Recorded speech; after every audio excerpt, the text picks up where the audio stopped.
Bonsoir à tous, très heureuse de vous retrouver pour une nouvelle édition sur Monaco Info. Voici les titres de votre journal. Une actualité marquée par l'invasion russe en Ukraine. Cette guerre a fait réagir de nombreuses voix politiques sur la scène internationale. Elle a également été évoquée lors d'une conférence du Monaco Economic Board. Reportage à suivre dans quelques instants.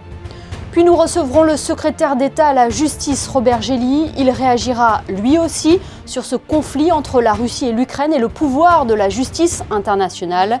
Nous aborderons également avec lui la coopération judiciaire et les derniers accords dans ce domaine. Les changements polaires de l'Arctique à l'Antarctique au cœur d'un symposium organisé au musée océanographique. Un rendez-vous très attendu par la communauté scientifique.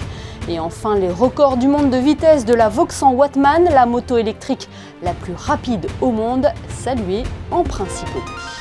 Ce matin, le Monaco Economic Board a tenu une conférence sur les analyses et les opportunités des entreprises pour mieux se développer à l'international. Un moyen aussi de comprendre les enjeux actuels bouleversés par la situation du conflit entre la Russie et l'Ukraine qui ne cesse d'évoluer d'heure en heure. Le reportage de Dorine Jarnias et Olivier Bonello. Malgré des tendances plutôt bonnes pour 2022, le conférencier du jour invité par le Monaco Economic Board a dû entièrement revoir sa présentation afin de l'adapter aux derniers développements survenus dans le dossier ukrainien. On ne pouvait qu'exclure une intensification du conflit puisque c'est dans l'intérêt de personne, si vous voulez, ni des Européens ni des Russes, d'un point de vue strictement macroéconomique, que la situation s'envenime. Sauf que là, ils se rendent bien compte qu'on est au-delà du calcul coût-bénéfice et de la gestion macroéconomique et que les interventions, s'il s'agit bien, encore une fois, d'une intervention militaire à grande échelle en Ukraine, rebat complètement les cartes sur ce diagnostic et donc sur tout le reste.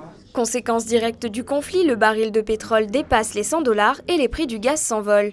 Mais l'économiste reste positif. Nous, dans l'ensemble, on reste quand même sur un scénario de croissance mondiale avec toutes les disclaimers, si je puis dire, liés à ce qui se passe aujourd'hui en Ukraine, sur un scénario d'atterrissage de l'économie mondiale avec toujours une très forte dichotomie entre les pays émergents et les pays développés. Un ralentissement de l'inflation, mais qui est un ralentissement de l'inflation qu'on avait en prévision et qui était intimement lié à une forme de reflux des prix d'énergie, du gaz en Europe notamment, mais du pétrole au niveau mondial.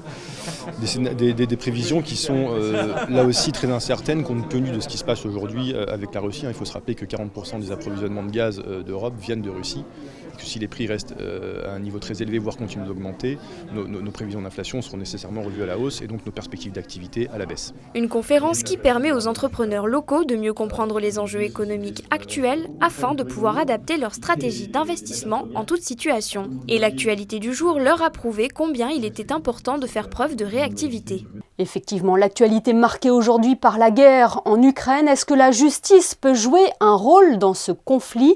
Quelle est l'importance d'une bonne coopération judiciaire internationale ? Le secrétaire d'État à la justice, Robert Gelli, est notre invité aujourd'hui. Il nous attend dans les studios de Monaco Info pour aborder aussi l'actualité des services judiciaires monégasques. Bonsoir Robert Gelli. Bonsoir. Une réaction tout d'abord sur l'actualité, si vous le voulez bien, face à une crise qui se dessine en Ukraine. Quel est le pouvoir de la justice internationale ? La justice internationale n'a pas vocation à intervenir à ce stade, disons, et je pense que ce n'est pas le sujet aujourd'hui le plus important. Le sujet le plus important, c'est effectivement que les gouvernements, les États et que l'Organisation des Nations Unies prennent les mesures ou les dispositions ou engagent toutes les discussions possibles et imaginables. Mais la justice n'a pas à intervenir à ce stade. Par contre, c'est vrai qu'avec la Russie comme avec l'Ukraine, ici à Monaco, on a des relations de justice à justice qui sont assez importantes, régulières, et il est évident que des situations telles que celles que nous connaissons peuvent avoir des impacts sur le fonctionnement normal, j'allais dire, de la coopération internationale. Vous parlez de coopération internationale, vous étiez dernièrement à Dubaï. Quel était l'intérêt de ce déplacement pour la justice ? L'intérêt de ce déplacement était triple. D'abord, il s'agissait de rencontrer les autorités judiciaires et d'évoquer avec elles un certain nombre de sujets. Par exemple, avec le président des cours et tribunaux, j'ai pu voir comment fonctionnait la numérisation, tout l'aspect numérique du fonctionnement de la justice. Avec le procureur national de Dubaï, j'ai pu évoquer des sujets d'action publique tels que la lutte contre le terrorisme ou la lutte contre la corruption, par exemple. Et puis, surtout, j'ai pu rencontrer le ministre des Émirats arabes unis, le ministre de la Justice, pour évoquer de façon plus précise les conditions et l'amélioration de la coopération entre nos deux pays, puisque nous avons quand même quelques flux avec les Émirats arabes unis.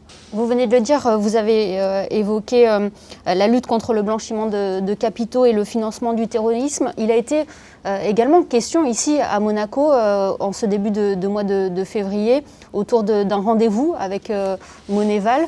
Quelles sont les grandes lignes à tirer de ce rendez-vous ? L'essentiel à retenir pour ce qui est en tout cas de la justice, c'est quelle est l'effectivité de la réponse judiciaire en matière de lutte contre le blanchiment. Et donc ça suppose que nous soyons en mesure d'apporter d'abord les éléments de conformité de notre législation pour lutter efficacement contre le blanchiment, mais également aussi que l'on apporte des éléments sur la façon dont les dossiers sont traités, les poursuites, les jugements, la façon dont les biens sont confisqués et saisis, qui proviennent de produits illicites, et la façon dont nous coopérons aussi avec les pays étrangers. Donc c'est tous ces sujets qui sont en discussion, et je dois dire quand même que la justice monégasque n'a pas à rougir de ce qu'elle fait, pas du tout, et je pense que nous aurons une appréciation qui sera satisfaisante compte tenu des éléments que nous avons apportés. Un mot sur la place du numérique, on a déjà eu l'opportunité d'en parler. Quelle est l'importance pour les services judiciaires de mettre en place toute cette transition numérique dans votre institution ? C'est un enjeu fondamental sur 3 plans.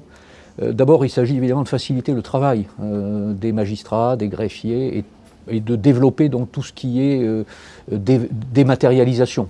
Deuxième objectif, c'est de faciliter la communication électronique avec l'ensemble des professions judiciaires, au premier rang desquelles, bien sûr, les avocats. Et puis le troisième grand volet, c'est quand même aussi le justiciable.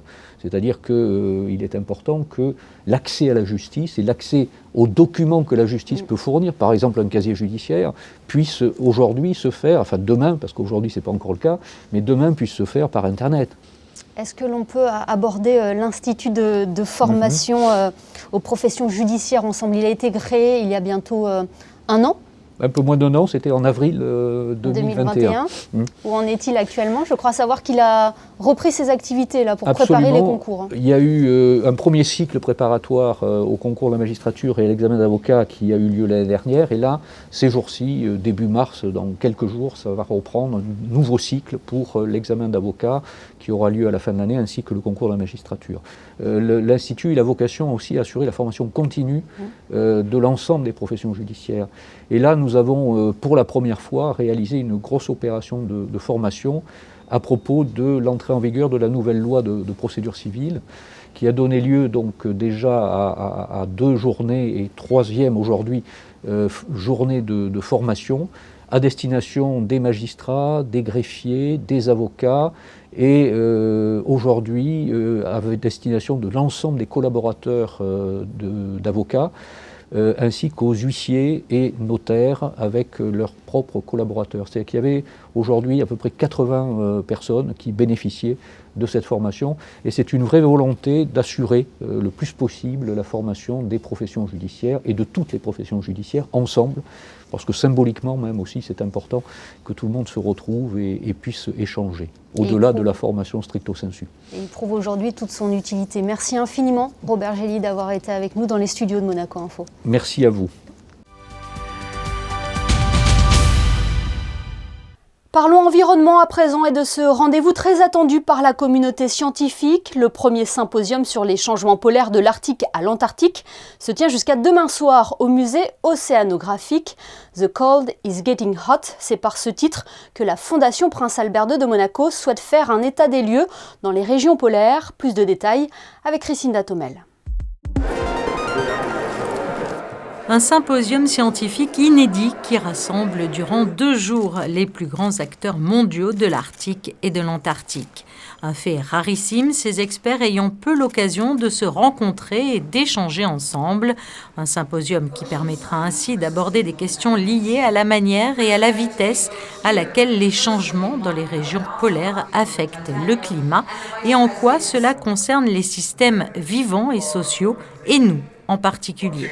La mission des experts du milieu polaire, identifier clairement les menaces qui guettent les pôles et les défis à relever pour trouver ensemble des solutions.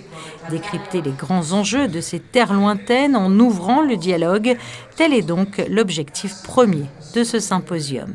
Il n'y avait pas, à l'heure actuelle, de moment où ces scientifiques pouvaient échanger sans qu'il y ait d'interface politique. Donc tout d'abord, monter une plateforme, faire un état des lieux sur la situation dans les 2 régions polaires, connaître l'impact du changement climatique mondial sur ces régions, sur les sociétés et les économies locales, mais aussi et surtout, c'est peut-être moins su, connaître l'impact du changement intervenant dans les régions polaires sur le climat mondial. Parce qu'il y a effectivement une interaction très forte entre les deux. Les régions polaires étant, et on le dit souvent, des laboratoires en accéléré de ce qui se déroule à l'échelle mondiale. Donc on en attend à la fois des constats, on en attend également des conclusions scientifiques qui pourront nous permettre à la Fondation Prince Albert II de Monaco, à l'Institut océanographique et au Centre scientifique de Monaco, de faire remonter ces conclusions scientifiques au niveau politique, décideurs politiques, mais aussi au niveau du secteur privé, pour voir quelles sont les mesures d'atténuation et d'adaptation qui pourraient être mises en place. Entre 2006 et 2009, le Prince Albert II s'est rendu, je vous le rappelle, au pôle Nord et au pôle Sud. Il est à ce jour le seul chef d'État à s'être rendu dans ces 2 régions polaires depuis les 13 dernières années. Et lors de ce symposium, un ouvrage inédit de Robert Calcagno a été dévoilé. Il s'intitule « Au cœur des mondes polaires entre réchauffement et convoitise », paru aux éditions Glénat. Un livre richement illustré qui permet de mieux comprendre la fragilité de ces régions polaires et la nécessité de les préserver.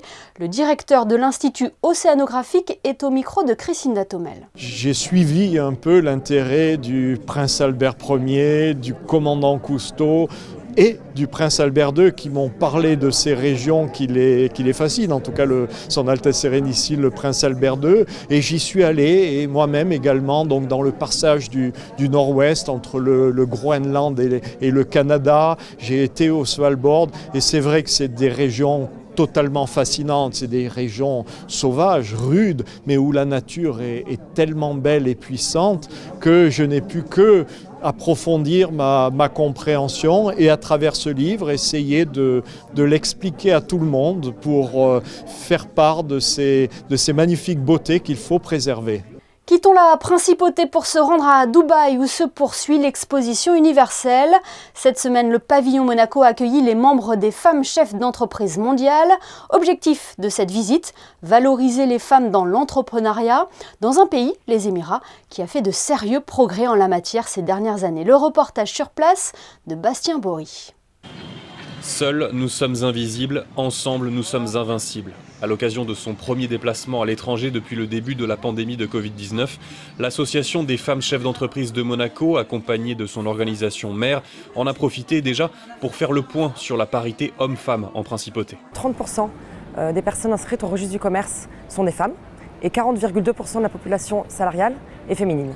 Donc nous représentons quand même une partie, certes moins importante que les hommes, mais quand même une partie importante de l'entrepreneuriat et de la masse salariale monégasque. Le Conseil national se bat également pour justement cette parité, avec notamment le système de quotas, qui est malheureusement encore nécessaire de nos jours.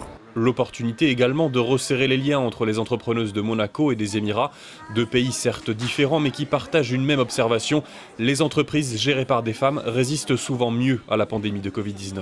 On est peut-être plus dans l'action que les hommes et c'est pourquoi au niveau de cette crise Covid, les femmes ont tout de suite cherché à trouver des masques, à distribuer des masques aux collaborateurs.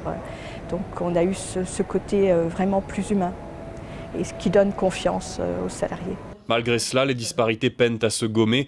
À l'échelle mondiale, l'écart salarial entre hommes et femmes est de 19%. Les premiers détiendraient même 50% de richesse en plus par rapport aux secondes. Dans les top 50 ou dans le CAC 40, le nombre de femmes dans les conseils d'administration ou dans les top managers sont encore extrêmement réduits. Et je ne vous parle pas de certains pays que nous rencontrons dans le monde. Ce sont des différences énormes. Il est évident qu'en Amérique du Sud, pour être femme chef d'entreprise, dans certains pays, c'est beaucoup plus difficile qu'en Europe. Donc tout ça, nous devons le gérer. Et le constat peut même être étendu au secteur public. Seuls 18% des ministres et 24% des parlementaires dans le monde sont des femmes. De retour en principauté pour le reste de l'actualité. Bonsoir Frédéric Hélion. Le gouvernement princier a publié hier les chiffres de la campagne de dépistage menée en début de semaine en milieu scolaire. Bonsoir Émilie, une campagne de dépistage par autotest organisée à l'occasion de la rentrée scolaire les 21, 22 et 23 février. L'objectif était de permettre aux élèves et au personnel des établissements scolaires de se tester sur la base du volontariat après les congés de février. 4 964 personnes ont réalisé un test et seulement 37 d'entre elles ont eu un autotest positif à la Covid-19. Le taux de positivité est de 0,7% contre 1,9% en janvier 2022. Ceci met en évidence une circulation du virus toujours présente mais sensiblement en recul par rapport à la rentrée des vacances de Noël. On passe à cette information concernant le Conseil national des jeunes, Frédéric. La première session 2021-2022 du Conseil national des jeunes se clôturera le 23 mars dans le grand hémicycle de l'Assemblée avec la présentation publique des travaux des conseillères et conseillers juniors. Le Conseil national lance donc un appel à candidature pour la prochaine session 2022-2023 qui s'ouvrira en avril. Pour postuler, les élèves des classes allant de la 5e à la seconde peuvent transmettre une idée, un projet ou un acte de candidature motivé via un texte ou une vidéo de 2 à 4 minutes.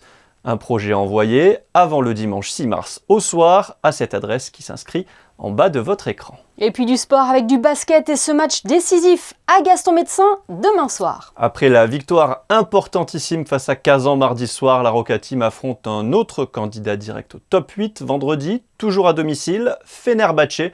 Vainqueurs de l'Euroleague en 2017, les Turcs sont de retour aux affaires et viennent de gagner 9 de leurs 10 derniers matchs après un début de saison très décevant.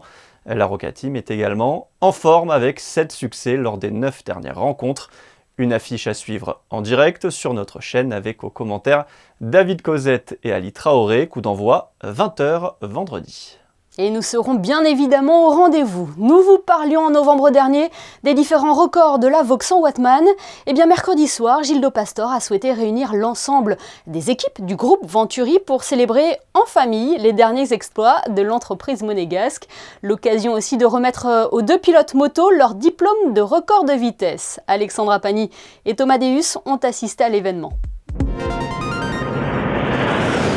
Elle assoit son statut de moto électrique la plus rapide au monde. L'année 2021 s'est conclue en beauté pour les équipes de Venturi avec de nombreux projets et surtout ces nouveaux records pour leur motostar, la Vauxhall Batman.